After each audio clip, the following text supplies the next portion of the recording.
Every now and then we invite people up to share a few words about our life together in Christ. And this morning I'd like to have Sarah come up. Sarah is got this great idea that she wants to share with you.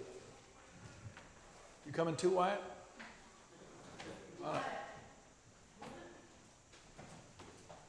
Looks all different from up here.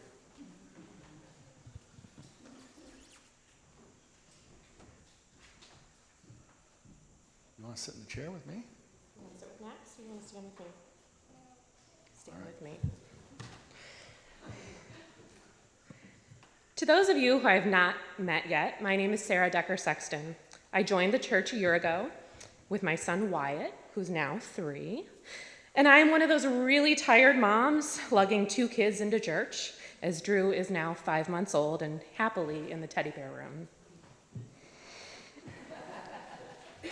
For those of you with 3 or more, I truly don't know how you do it. You'll see my husband here on holidays, as he is usually out tutoring someone for the SAT on Sunday mornings. I would much rather be at church. Speaking of husbands, last Wednesday, I went to the first mom's group meeting here at church, and boy, did we get to talking about husbands. Max admitted that Marie-Laure might be better positioned to lead the conversation, as he also admitted to maybe not always being the cleanest roommate. I represented Chip.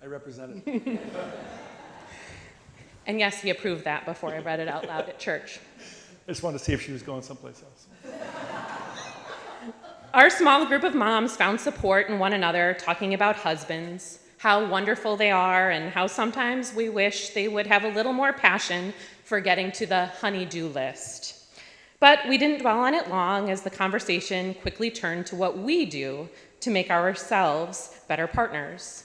One mom talked about the joys of calling Got junk and making all of the stuff that had been clogging up the garage disappear.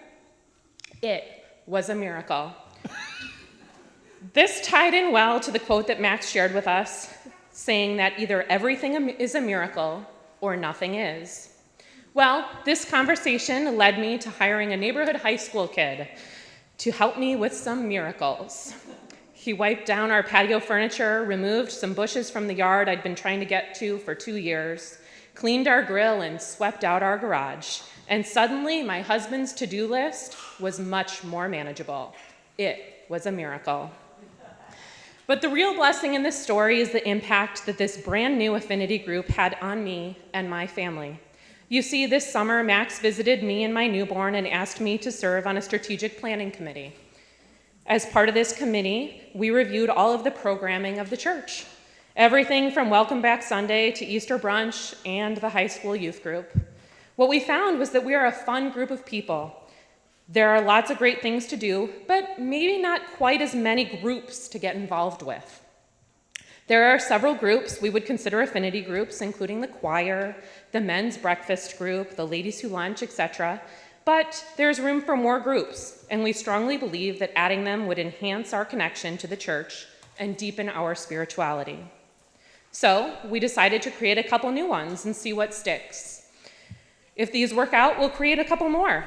One of the new groups is the Moms Group, which was created for moms with kids up to 8 years old. There will be childcare there, so we can get together and have some mom time to discuss both the joys and challenges of young motherhood and support one another. It is an opportunity for fellowship with some faith mixed in. The other group we decided to pilot is a women's group. You want me to hold you? This group will discuss everyday life and how to stay focused on the things that matter most: God, family, self-care, etc. There will also be childcare provided should any moms of young children want to attend this group as well. The moms group will meet the first Wednesday of every month at 10:30 in the library, and the women's group the third Wednesday at 10:30 in the library. Both groups will be led by Max. If either of these groups sound like fun to you, please come and invite a friend, whether they are a member of our church or not. And if neither of these groups are for you, please consider going to another group, whether it is yoga, joining a committee, the men's dolphin lunch, or even just coming to socialize at coffee hour if you usually head home right after the service. While we have only met once, I know that for me, the moms group is already making a difference. It has already helped me deepen my friendship with some other moms in town, given me some time to reflect, and even taken some stress off my husband, whether he knows it or not. Thank you.